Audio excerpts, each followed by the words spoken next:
Well, good evening to all my beautiful people out there. Welcome to the show. It's Trent. I am FC Fatherhood Confessions, live in my makeshift room in my studio here in the basement.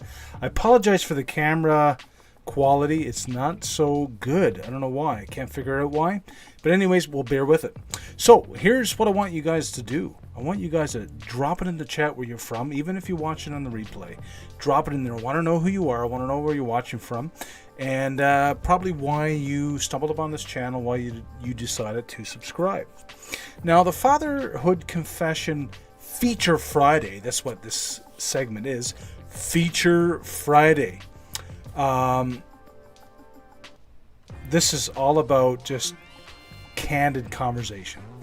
Candid conversation about things that affect dads, moms, parents, family dynamic, decision making, things that create angst in our lives, things that bother us, things that create anxiety, collateral damage when we're talking about attitude and decision making and all those types of things. Want to be candid, open, honest, and real. Now, usually I have a cold beverage, as is the custom here on this channel, is to grab a cold beverage and I let you hear me. Shh. It's a beautiful sound. Shh. But I don't have a can. I don't have a cold drink. So I'm going to tip my Tim Hortons, yes folks, Canadian mug. I am from Canada, Ontario, Canada. And I'm going to tip my mug to you fine parents out there, dads, moms, lads, caretakers, guardians, everybody out there that's digging in the trenches of parenthood and is trying their best. Maybe you're not quite there yet. Maybe it's in the making for you. You're planning. But hey, cheers to you.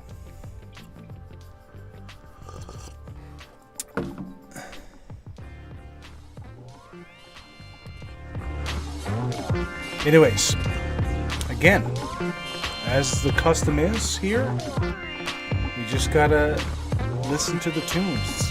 Just jive for a minute, relax, and just listen.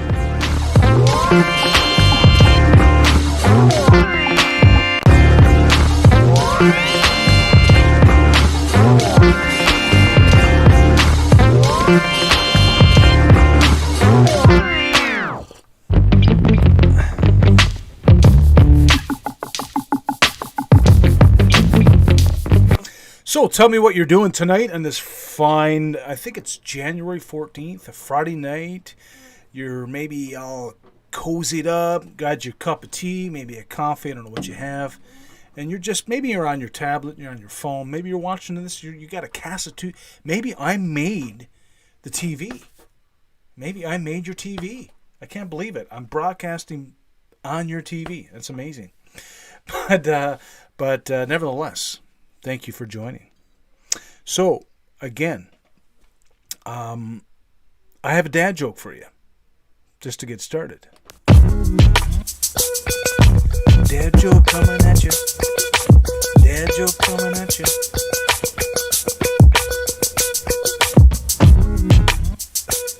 Here it is. Maybe if you follow me on TikTok or you follow me on Instagram and Facebook, you may have come across this one already. And it goes like this. What do you call a fat psychic?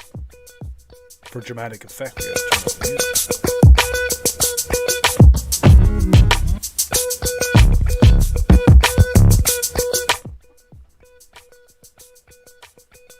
A four-chin teller. Ha ha ha!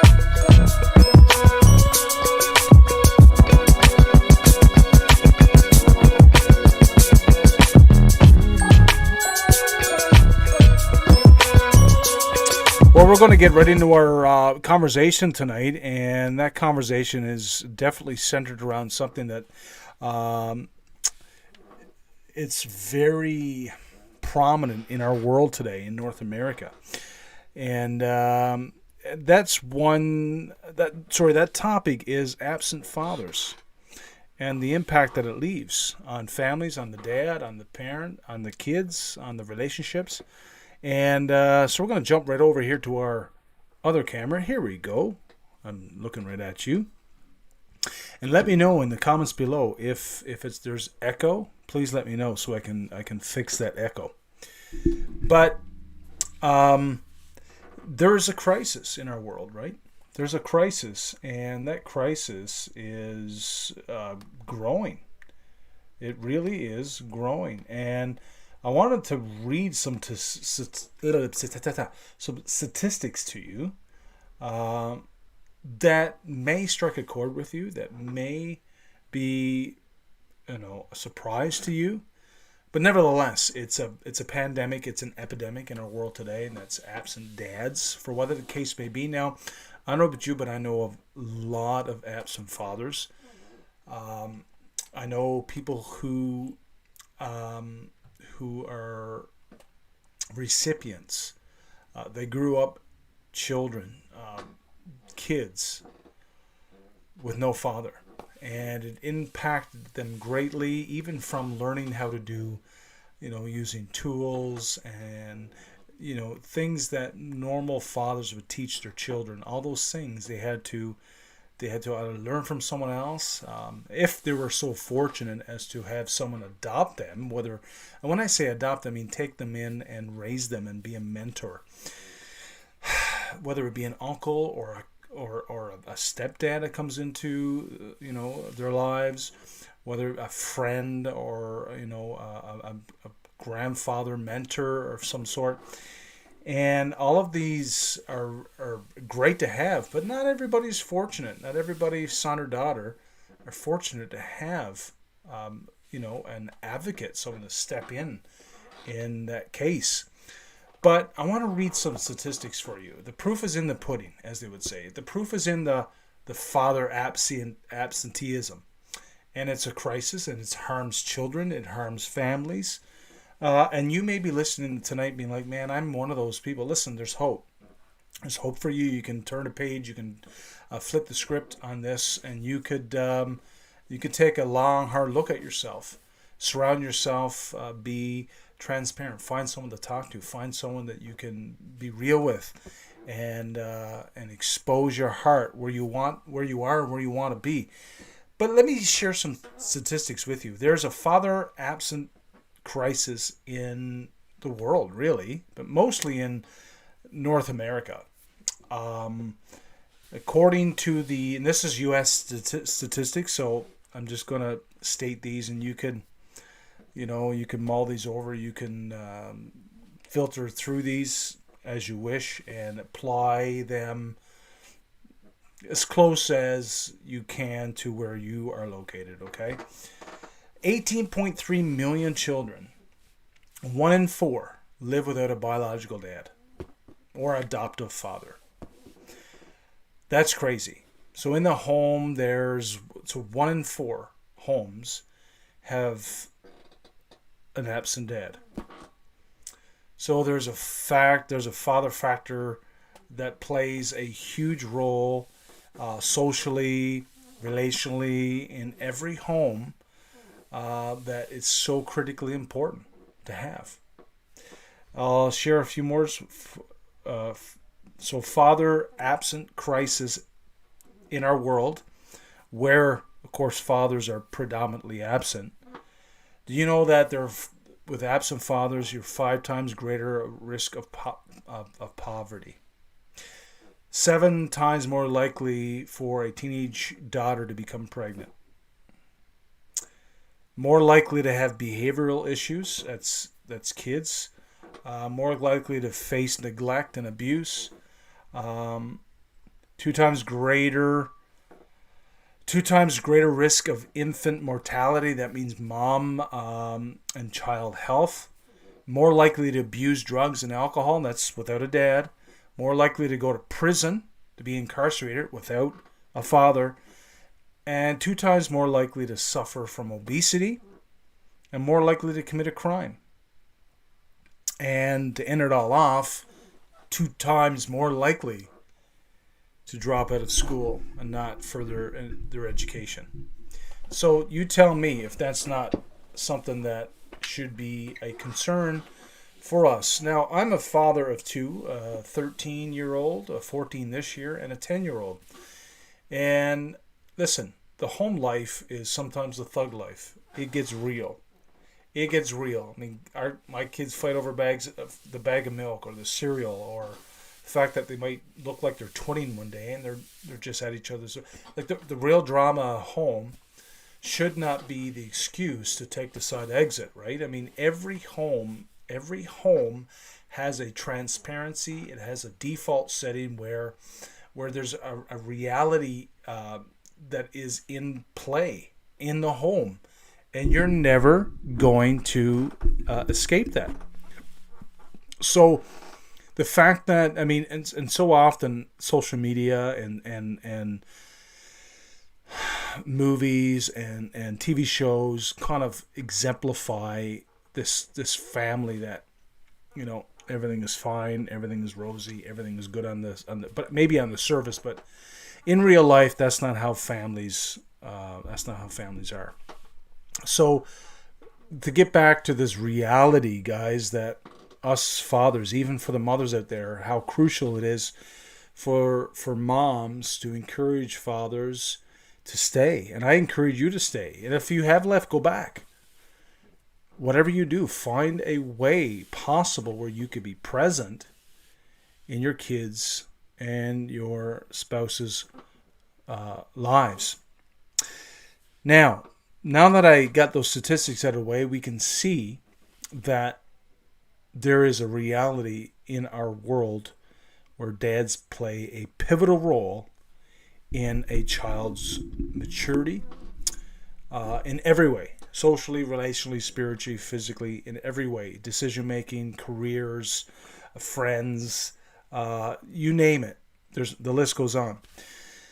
Now, got to take a sip of tea. I'm not sure what you're drinking. Let me know in the comments section below, which I'm going to bring up here. Let me see. Oh, we have 3 viewers. Good to have you guys. Glad to have you. So I'm going to take a sip of coffee. And if you're watching along with me, I want you to put in the chat below one thing that your father undoubtedly, it's a non-negotiable, taught you and has made you the person that you are today. One ingredient. Go.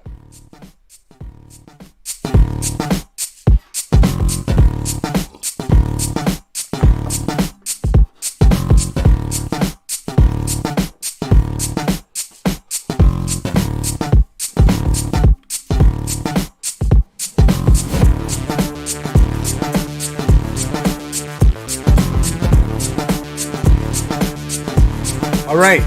So, if you dropped it in the chat section, that's great. But if not, that's okay. Maybe on the replay you're watching this, you could drop your answer in the comment section below. Something, a quality, a characteristic, a skill, a trade, a lesson your dad has taught you. Undoubtedly, in a non-negotiable way, it's changed you in some way. And I think that's important for us to talk about. But you know what? I want to talk about something else that is very, very, very important when it comes to absenteeism. It's the dramatic and rippling effect it has on children. Obviously, children need moms and dads to raise a family and to raise an equally, I guess, balanced home. It's very important. And I came across this clip, and I'm going to play it for you guys. And I want you to see. This clip comes from a show that I watched when I was a kid. I mean, how many guys were Fresh Prince fans? Will Smith, Carlton, Philip Banks, the whole crew. It was a great show. What I loved about the show, Fresh Prince of Bel-Air, was the candidness. there was so many. Number one, it was so family oriented. There were so many life lessons that Philip Banks taught Will, taught Carlton, taught his other kids. And he was kind of back in the 90s, he was a very disciplinary individual, very disciplinary father, very straightforward, very, not authoritarian, but he was a, one of those, the mantra is that it was a dad that led the home. And decisions kind of went through him, and it was great. It was an awesome show, and it was so much I learned from that show when it comes to what family is and what it is to be a father. One that is sturdy and strong and makes decisions for the well-being of the family, and that's what that show was all about. But I remember, and I figured we'd look at this tonight and just kind of draw some lessons from it. But maybe you'll remember this scene. It's a scene, I'm not sure what season it's from, but just check this out. It's a scene where Will Smith, his dad, comes to visit, and he spends some time with him. But then he decides that he hasn't been around 14 birthdays. He had 14 birthdays, meaning 14 years old. So the script goes, the story goes, and Will's dad disappeared. And now he's back. Spends time with him. They're supposed to go on this trip, and he decides to leave again. So twice the pain and the hurt that Will goes through. But before I get into too much of it, just watch this clip. It is very, very powerful. Lou, if you walk out of Will's life now, don't you ever come back. Sit down. I ain't got time for no lecture. I said sit down, Lou.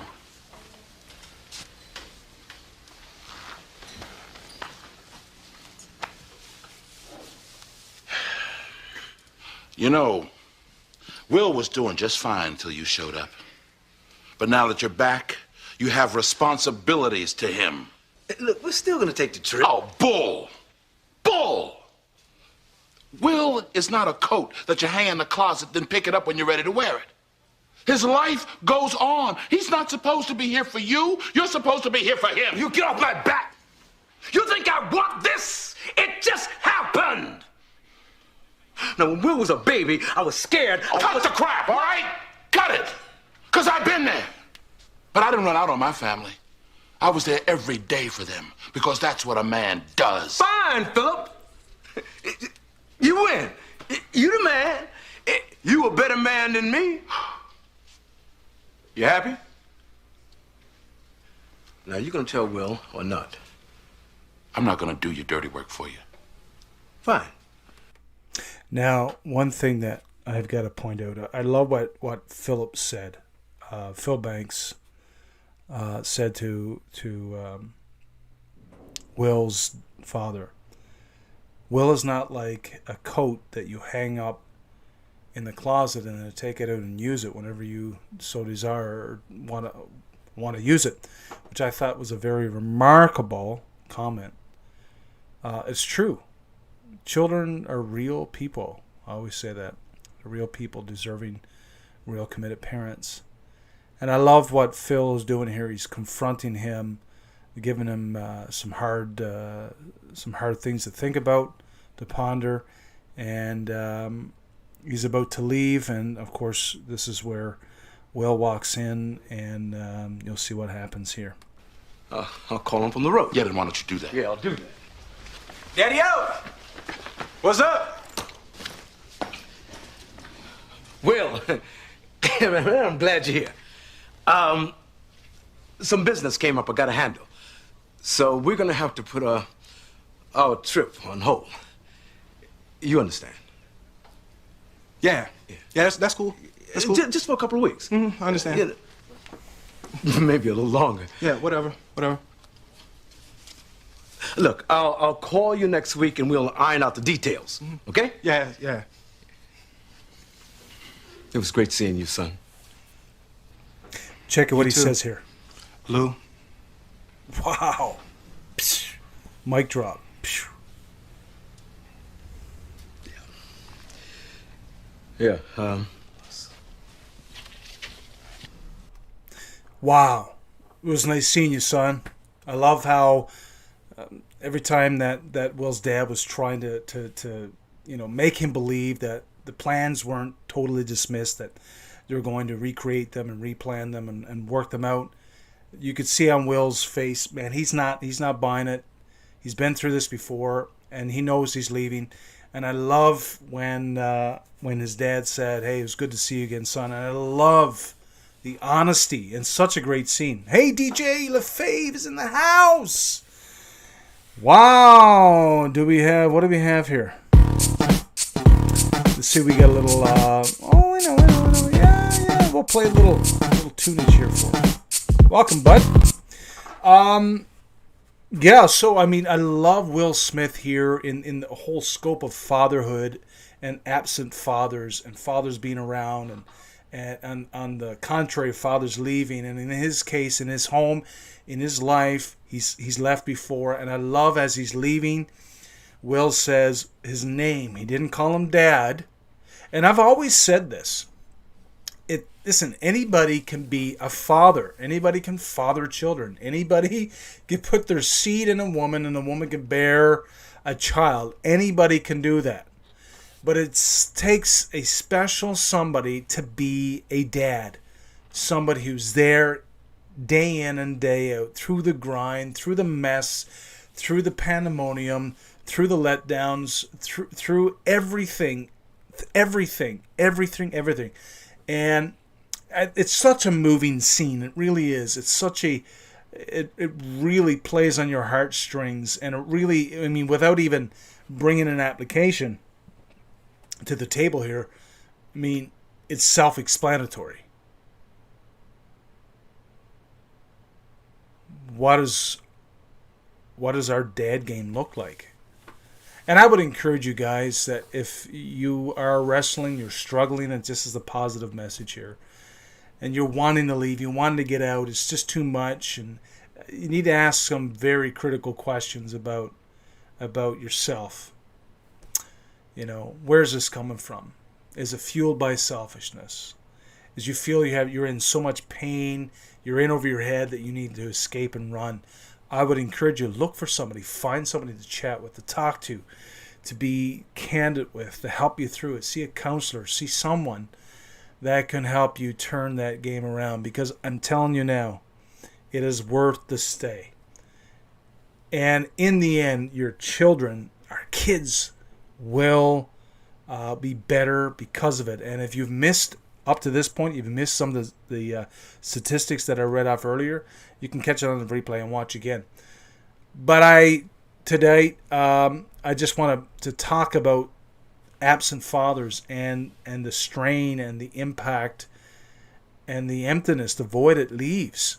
And I'm telling you, there's nothing greater than being a dad who's present. And that's, to me, that's how you show your perfection, by your ongoing devoted presence. And so that is, I encourage you guys. And tonight, do some self-searching. Think about it. And so with that, guys, again, it's just a short live, 30-minute live. I keep my feature Fridays to 30 minutes.